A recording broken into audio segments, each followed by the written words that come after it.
I wish you only first world problems. Listen to this episode, find out what I'm talking about. Welcome to another episode of the Wedding Business Solutions Podcast. I'm your host, Alan Berg. I'm a speaker, author, sales trainer, website reviewer, and I help businesses like yours sell more, profit more, and have more fun doing it. Enjoy this episode. Hi, it's Alan Berg. Welcome back to another episode of the Wedding Business Solutions Podcast. I was thinking about the idea of first world problems the other day and thought I'd share some thoughts here. If you don't know what I'm talking about, a first world problem is something that someone in a developed world like the US or the UK or Australia or someplace like that might have an issue that someone in a third world country cannot understand. It would be something like, oh, I can't read my book because my Kindle e-reader battery died. Well, you could just open a book and read it, right? No, I can't. Or my electric toothbrush died. I can't brush my teeth. Yeah, you can. Or one that happened to me the other day. I was flying to speak at a conference and to attend a conference in Ireland, and I was lucky enough to get upgraded from coach into first class and then have that taken away from me because they double booked the seat in first class and put me back into coach. And I was complaining about it, and I stopped myself and said, hang on a second.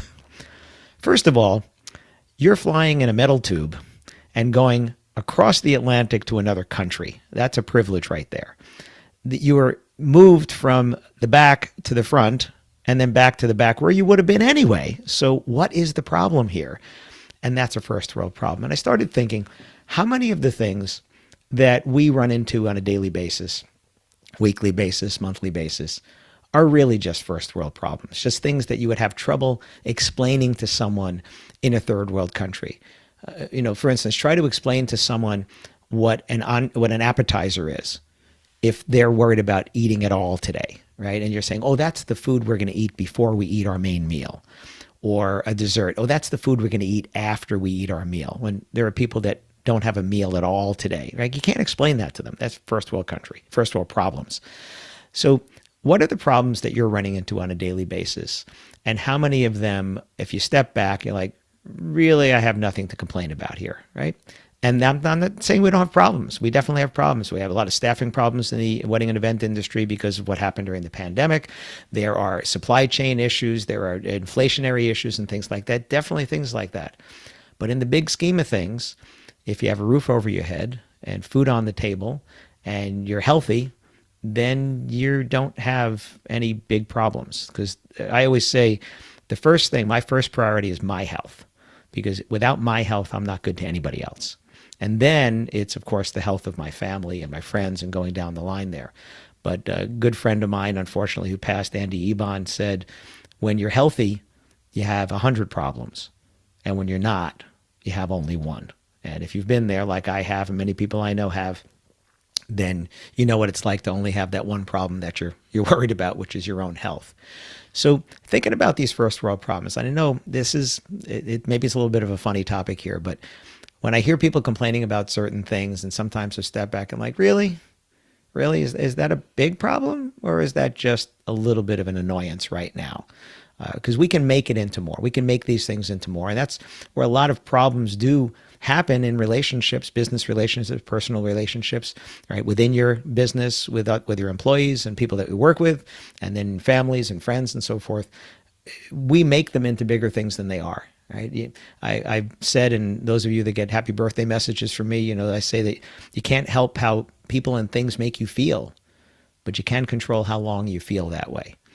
Right? Like the day that a deer ran into my wife's car. You heard me right. She didn't run into the deer. It ran into her car. And it was a new car at the time, like 2 months old. And she was mad at the deer, right? She was. But you know what? The deer did its damage and ran away. I don't know if it lived or died because it wasn't by the side of the road. She was mad. Now, how long you hold on to that is up to her. Right? That's what it comes down to. We have stuff that happens. Somebody cuts you off in traffic, or somebody's late on a delivery or whatever. It's how you handle it and how you feel about it. It's up to you to control that. But most of the problems we have, we can handle, and they will get handled. And you do handle them on a daily basis.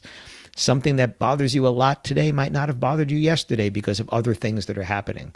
And these are first world problems. So I wish you only first world problems, only things that you couldn't explain to someone in a third world country, because in the big scheme of things, they're really minor and we really have nothing to complain about.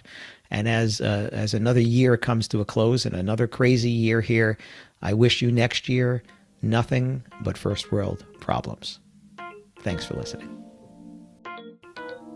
Thanks for listening to this episode of the Wedding Business Solutions podcast.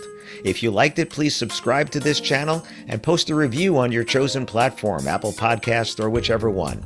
If you have any questions about anything in this episode or any of my episodes, email me directly at alan@weddingbusinesssolutions.com or visit my website, alanberg.com, alanberg.com. If you have any suggestions for future topics or guests that you'd like to see, please again, email me or visit my website. Thanks for listening.